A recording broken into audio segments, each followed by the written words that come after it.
Nós vamos ler o livro Pai Nosso. Estamos no comecinho dele, é a lição número 4. Eu vou tirar a máscara, que eu estou longe de todo mundo, porque senão nem dá para ouvir direito e a voz fica esquisita, né? A lição número 4 fala assim: antes de servir. Bem como o Filho do Homem não veio para ser servido, mas para servir.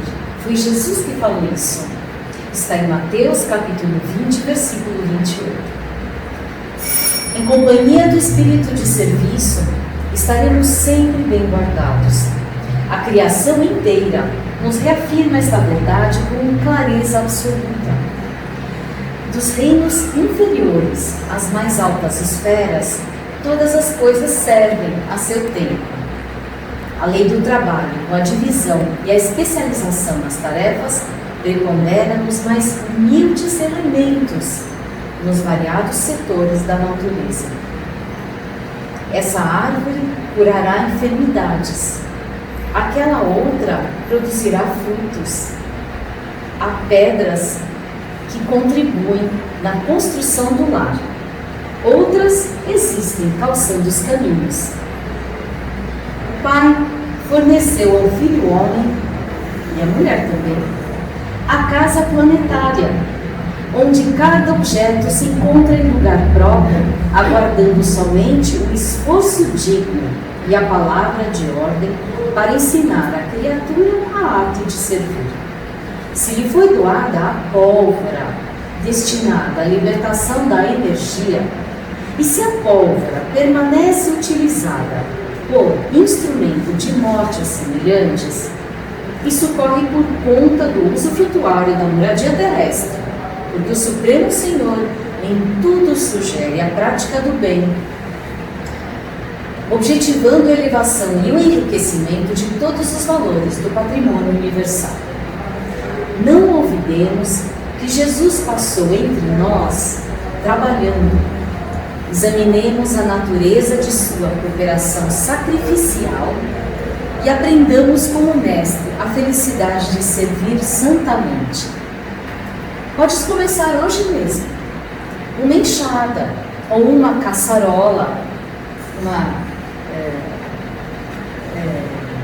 uma panela, constituem excelentes pontos de início. Se te encontras enfermo, de mãos inabilitadas para a colaboração direta, podes principiar mesmo assim, servindo na edificação moral dos teus irmãos. Esta lição é incrível em alguns aspectos extremamente importantes. A primeira coisa que nos fez foi lembrar das pessoas que às vezes não têm recurso algum e mesmo assim elas se dispõem ao trabalho. Em contraposição, há muitos momentos em que nós estivemos anteriormente, antes de descobrir a doutrina espírita, em momentos de tédio e inação. Não sabíamos o que fazer, estávamos entediados, não sabíamos onde poderíamos ajudar, e ficávamos naqueles momentos assim, em que a angústia toma conta de nós, e às vezes essa angústia leva a pessoa a um estado de tristeza que pode levar até uma depressão séria. Então, algumas pessoas deram um exemplo muito forte entre nós. Uma delas, por exemplo, era amigo de Chico Xavier. Ele se chamava Jerônimo de Mendonça. Esse senhor, ele era um palestrante espírita, incentivava muitas pessoas a agirem no bem pelas causas sociais, e ele falava muito da doutrina espírita salvadora de tantas almas, salvadora de tantas pessoas que às vezes não tem como. Só que esse Jerônimo, ele estava acamado, ele não conseguia sair da cama, e além de tudo, era cego. Então, quantas pessoas estão numa situação muitíssimo melhor que a do Jerônimo e não veem utilidade em si próprias? Nós devemos nos espelhar em alguns exemplos realmente muito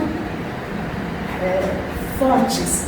Esse senhor, ele era chamado de o gigante deitado. A história dele é só procurar, tá na internet, é muito bonita, inspirador. Esse texto aqui, ele nos fala sobre a arte de servir, ele nos fala de como na natureza nada sem motivo, nada serve para, tudo serve para alguma coisa, o que eu quero dizer. Então, fala por exemplo até dos minerais, todos eles podem ter uma serventia se bem utilizados. Fala dos vegetais, eles estão aí muitas vezes em situações onde nós pegamos uma folha, fazemos um chá, podemos melhorar uma doença. As frutas nos fazem bem, as verduras curam tantas enfermidades. E os animais? Os animais trabalham também, trabalham do seu jeito, isto é, para sua própria conservação. E às vezes, essa harmonia que é a conservação de cada um, ela está de uma forma extremamente inteligente, em harmonia, para que tudo fique, se conserve e se desenvolva. Então, vamos dar um exemplo. As abelhas trabalham para a conservação de si próprias. Elas vão, buscam néctar, fazem mel e, ao mesmo tempo, as suas patinhas ficam cheias de pólen e elas vão ajudando na polinização de todas os vegetais, as árvores ou os arbustos, e elas vão fazendo com que todos eles deem frutos. É muito interessante. Isso é uma pequena coisa que sabemos do mundo animal e do mundo vegetal. Cada vez que os cientistas estudam mais eles olham como essa harmonia é perfeita. E as coisas são tão, de uma forma, algo que é tão inteligente que é claro que só pode ter uma inspiração de uma inteligência maior, uma inteligência reguladora do universo. Nós chegamos então a Deus. Essa história de que Deus descansa não é verdade. O próprio Jesus falou no Evangelho de João. O Evangelho até tem uma colinha aqui, olha. João, capítulo 5, versículo 17. Meu Pai trabalha até agora e eu também trabalho. Isso porque eles estavam reclamando que ele estava fazendo uma cura no sábado, que era o dia de descanso. Na verdade, a gente tem que pensar também no oposto. O dia de descanso realmente foi instituído para que não houvesse uma exploração excessiva do trabalho, não só de uma pessoa poderosa para os outros trabalhadores ou de si próprio, trabalhar sem parar. Nós devemos realmente servir o máximo que podemos, com alegria, mas também com equilíbrio, não é? Então, o sábado, naquela época, e o domingo nosso, ou o dia que foi instituído, que agora nós não temos só o domingo como fixo para não trabalhar, agora estamos, digamos, liberados para escolhermos nós mesmos o nosso tempo de descanso. Mas isso não quer dizer que a gente deva esquecer esse dia de descanso e partir para o trabalho contínuo. Esta lição nos lembrou do livro dos Espíritos, na Lei do Trabalho, onde Allan Kardec perguntou para os Espíritos se o trabalho era uma lei da natureza. Isso está na questão 674, para quem quiser ver depois. A necessidade do trabalho é lei da natureza? E a resposta: o trabalho é lei da natureza, por isso mesmo que constitui uma necessidade. E a civilização especialização obriga o homem a trabalhar mais, porque ele aumenta as necessidades e os gozos. Aí a gente tem que fazer uma observação.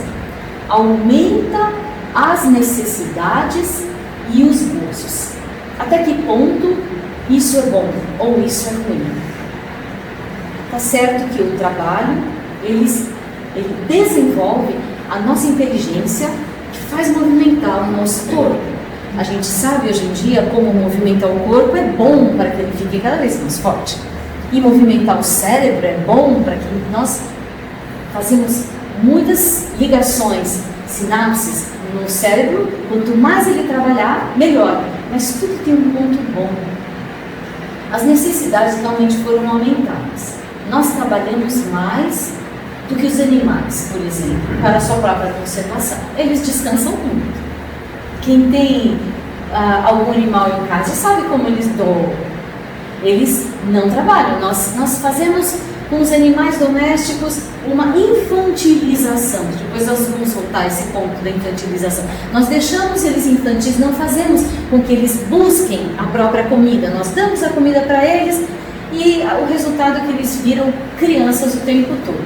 Mas digamos, na natureza eles trabalham, eles buscam o seu alimento. Ou é vegetal, e eles têm que buscar as melhores folhas para poder suprir as suas necessidades fisiológicas, ou eles caçam. Mas depois eles descansam. Nós, seres humanos, aumentamos essa carga de trabalho e parece que o ser humano atual está trabalhando demais. Talvez esteja exagerando. Nesse momento, então, nós temos que saber o que é necessidade e o que é supérfluo e está nos prejudicando.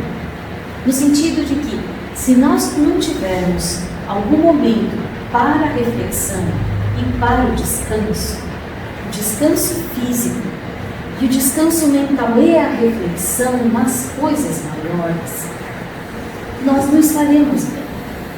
O que são essas coisas maiores? Nós temos de nos lembrar que nós somos espíritos imortais, porque só o trabalho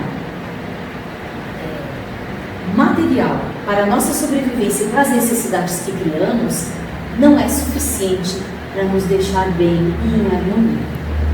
Vejamos a questão 675.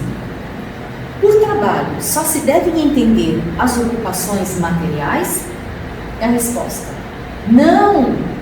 O espírito trabalha, assim como o corpo. Toda ocupação útil é trabalho. Então, nem só vamos servir para as coisas materiais, mas vamos servir também para as coisas espirituais. Eu já ouvi assim, alguém falando, eu não quero ser espírita. Espírita trabalha muito. Depois, quando desencarna, vai ainda trabalhar, que coisa chata. Mas nós não estamos falando de um trabalho que fazemos com resistência e com má vontade. Na verdade, o trabalho espiritual é o que deixa a criatura mais feliz, porque ela se sente útil. Eu me lembro que uma das principais coisas que me chamou a atenção, antes até de estudar as obras de Allan Kardec e ver quão profundo que é tudo isso, eu me lembro que a primeira vez que eu fui atendida numa casa espírita, há muitos anos atrás, eu achei muito estranho, porque eu falei, eu nunca vi um lugar que tivesse tantos velhinhos bem-humorados, porque a maioria dos trabalhadores eram pessoas aposentadas. Normalmente, quando entramos numa repartição onde tem muitas pessoas de idade, as pessoas estão com raiva. E nesse momento eu achei muito estranho, porque realmente era muita gente bem-humorada e com os olhos brilhantes. Então eu percebi uma coisa, eram duas coisas importantes. Primeiro, a pessoa que tem certeza, não precisa ser espírita, a pessoa que tem certeza que a vida não acaba, ela vai chegando com a idade a perto do desencarne, digamos assim, vai ficando cada vez mais feliz. Entende, digamos assim, claro, a gente sente dor, as coisas não são tão boas como poderiam, mas você não está indo ladeira abaixo, você está indo ladeira acima. As suas tarefas da Terra estão terminando. Esse é o primeiro ponto. E o segundo, você pode ser útil de qualquer jeito. Você às vezes não consegue falar, você vai dar um passe. Você não quer nem falar nem dar um passe, você fica na sustentação. Você lê alguma coisa para alguém, você dá uma palavra de bom ânimo, você se sente útil. Isso é trabalho, isso é servir. Então, esse tipo de ação faz com que, mesmo quando você está numa situação como no caso falamos do Jerônimo de Mendonça, ele estava numa situação que qualquer outra pessoa estaria muito deprimida, preso numa cama, sem poder enxergar. Tem muitas pessoas que falam, não, se eu ficar cego, não tem jeito. Mas a vida espiritual é muito rica. Então, quem vive mais a vida espiritual do que a vida material e tem equilíbrio, não larga a vida material assim, joguei tudo para o alto. Não se trata disso. Mas quem vive a vida espiritual dentro de si, rica, mais do que a vida material, ela tem uma alegria dentro de si que vence muitas barreiras. Vence a ansiedade do dia a dia, vence os dissabores pequenos que vão acontecendo dentro da família ou dentro do trabalho. A pessoa está olhando mais além. Sabe que às vezes quem está te perturbando são pessoas ainda que não descobriram a verdadeira vida. São pessoas doentes da alma. Para quem é doente, você tem mais paciência.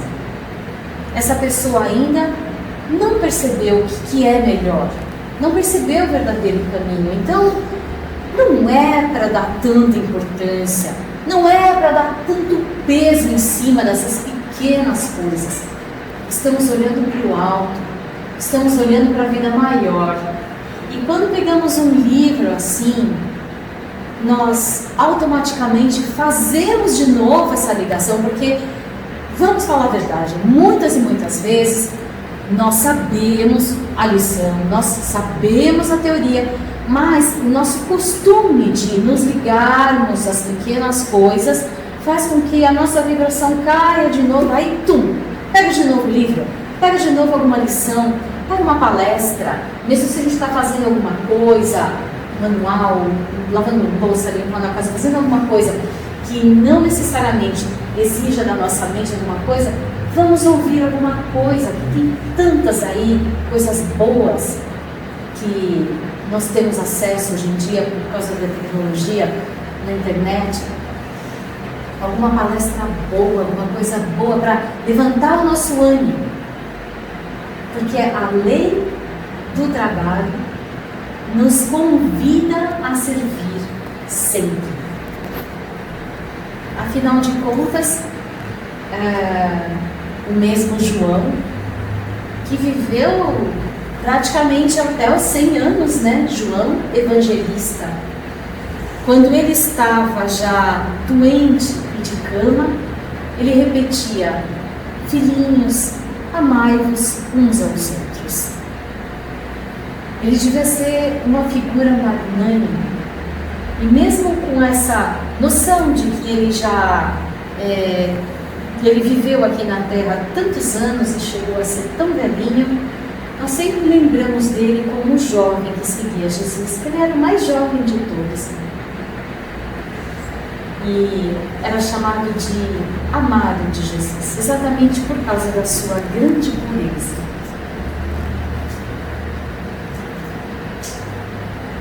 Espero que então nós nos lembremos dessa lição todas as vezes que formos fazer um trabalho, tanto material, tanto para a terra, para a nossa própria sobrevivência, como também um trabalho espiritual. Sempre alegres, porque faz parte da natureza, faz parte da vida essa necessidade de servirmos uns aos outros. E assim a gente contribui para a harmonia geral. Mesmo se no momento não estivermos com um trabalho remunerado e estamos em dificuldade, essa boa atitude, essa atitude otimista de servir vai nos ajudar, não só na parte espiritual, mas também a construir em volta de nós uma energia mais convidativa para ajustarmos as nossas necessidades e, afinal de contas, o que todo mundo precisa, ajustarmos a nossa vida material também. Isso é importante. Sempre o equilíbrio, sempre a harmonia. Graças a Deus. Muito obrigada pela sua presença.